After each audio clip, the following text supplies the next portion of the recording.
More phone calls coming up. Stat of the day brought to you as always by Panini America, the official trading cards of the Dan Patrick Show. He was the 6th overall pick by the Minnesota Timberwolves back in 1999.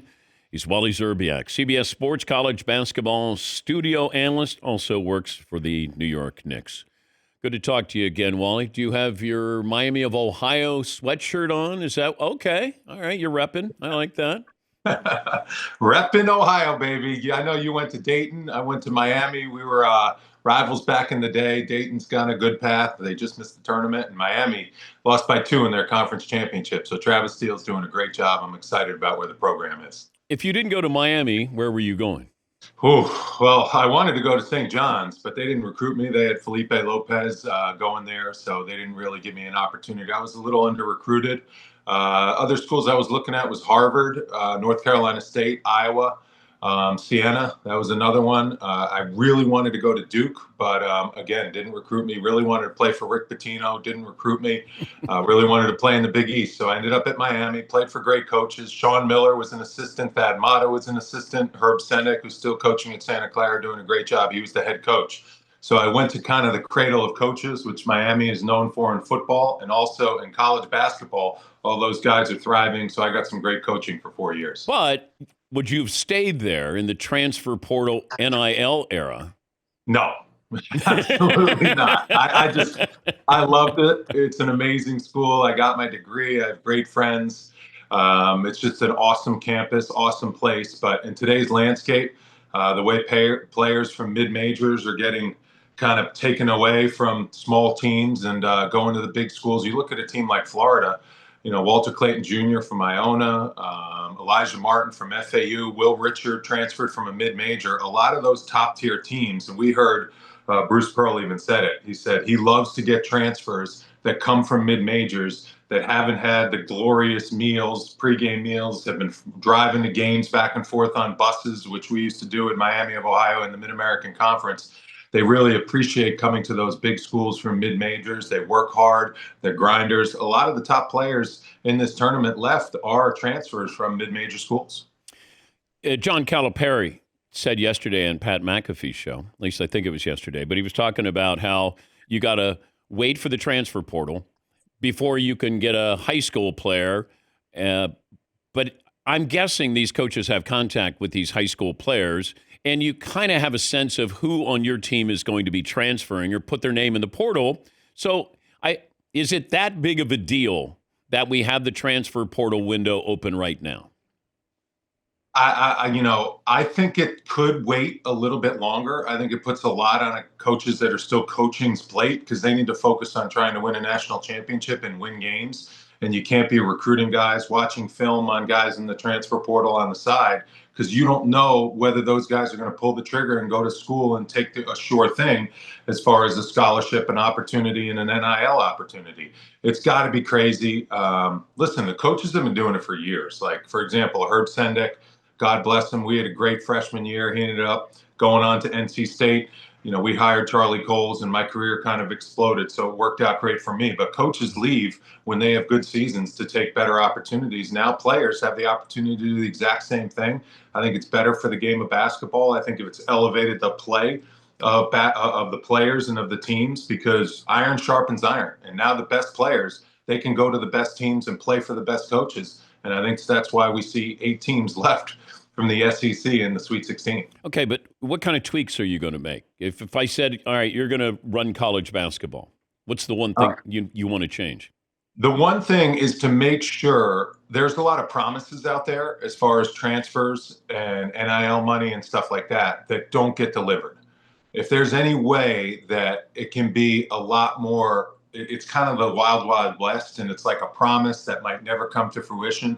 If there can be a way to just guarantee stuff and happening, maybe a contract, something like that, a 2-year deal where coaches know who's going to be playing for them for at least 2 years and not just one, and they can just transfer after one, something like that. Maybe giving a guy one transfer in their 4 years without sitting out. Then if they want to transfer again, they have to sit out a year. It goes back to the old rules back when I played, where if you transferred, you need to just sit out a year and pay your dues kind of in order to play for a new coach on a new team with and a new campus. So I think those are a couple ideas that are being thrown around. But overall, the quality of the game is very good. I love seeing high-level basketball, and I like watching the best basketball players in college and the amateur level. And this year, we've gotten to that point where the best players are playing on the best teams for the best coaches. Talking to Wally Szczerbiak, CBS Sports College basketball analyst. So you faced Michael Jordan at the end of his career with the Wizards. You had LeBron early in LeBron's career and Kobe kind of middle of his career. I had Kobe the whole entire time kicking my butt. They knocked us out of the playoffs. It felt like every year with Kobe and Shaq when I was with the Minnesota Timberwolves and Kevin Garnett, Sprewell, and Cassell. That team was just dominant. So Kobe was outstanding. Okay, most frustrating out of that three to cover? Well, I didn't play against Jordan in his prime. The hardest guy for me to cover, I've always said this, was Paul Pierce. I played against him for years. He was such a smart basketball player. For me, being 6'7", 6'8", Paul Pierce had the height that could match up with me, and I just had a lot of problems guarding him. You know, he changed speeds. He was so smart. He was one of the most underrated superstars, I think, in my generation. I had the opportunity to play with him in Boston also for a year and a half.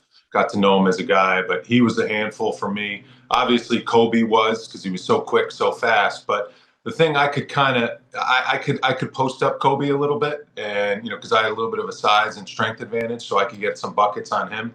I couldn't stop him though, that's for sure. On the other end, Was Jordan still talking trash back then at the end of his career?